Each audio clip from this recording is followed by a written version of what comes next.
اخواتي واخواتي في الله، السلام عليكم، مرحبا بكم، ان شاء الله تكونوا بخير. كما راكم تشوفوا المشماش رانا في الموسم تاعو، يعني رانا في البدايه تاع الموسم تاع المشماش. اليوم راح ندير لكم شربات بالمشماش، واش نقول لكم قمه في الانتعاش. الوصفه تاع اليوم اللي ميزها تقدروا ديروها شربات ولا عصير. اذا درتوها شربات راح تستعملوا ريتله ونصف تاع الماء، راح تمدلكم 2 ريتلات تاع شربات. حبيتوا ديروها عصير ديروا ريتله تاع الماء، وراح تمدلكم ريتله وربع تاع العصير. نعرفوا رانا على ابواب عيد الاضحى المبارك، تقدروا تستغلوا الوصفه هذه، لكن ماشي توجدوها تحطوها في الثلاجه، ديروها مثلا في المجمد ولا كي قرب العيد ديروها، لانه المشماش رانا في البدايه تاعو. واش نحتاج في المقادير؟ نحتاج المشماش هنا راح يزيد لي في الطعم ويعطيني ذوق تاع المشماش الحقيقي. اكيد راح نستعمل لاغوم، مي راح نحط المشماش. عندي هنا 7 حبات حتى 10 تاع المشماش يكونوا طايبين. كاس تاع السكر، مغرفه صغيره تكون ممسوحه تاع نشا، مغرفه صغيره تكون ممسوحه تاع لاسيد سيتريك، مغرفه صغيره تاع لافاني، 4 كاس تاع الحليب، مغرفه صغيره تاع عطر المشماش، وعندي ريتله ونصف تاع الماء. هنا هذه شربات، يعني قلت الفرق وين راه الفرق في الماء فقط.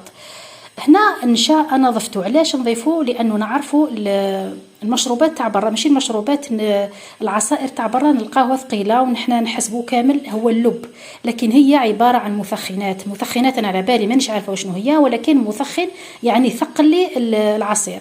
انا هنا استعملت النشا. دوكا نقول لكم وين نحطو. اول حاجه نبدا بها هي ذاك المشماش، نحطه في كسرونه، نحط له نصف المقدار تاع السكر، ماشي نصف، الربع المقدار تاع السكر. انا قلت لكم هنا كاس، نحط منه مثلا 2 مغارف كبار، ونحط له شويه ماء من مقدار تاع الماء، ونحطوه على النار. مده الطهي تاعو 10 دقائق على نار تكون عاليه باش يتعقم. كي نشوف هذيك الرغوه طلعت نحيها.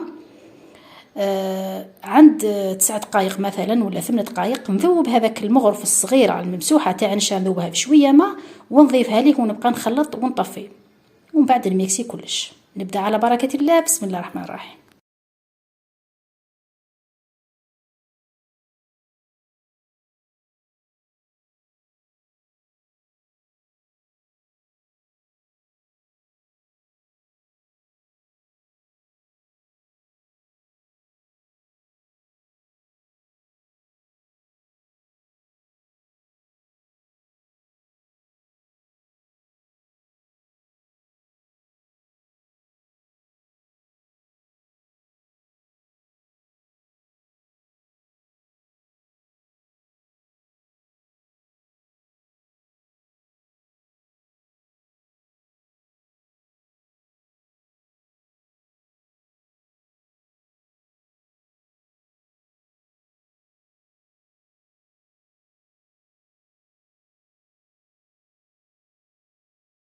شربات في شكلها النهائي، اكيد بعد ما تبرد مليح نقدموها.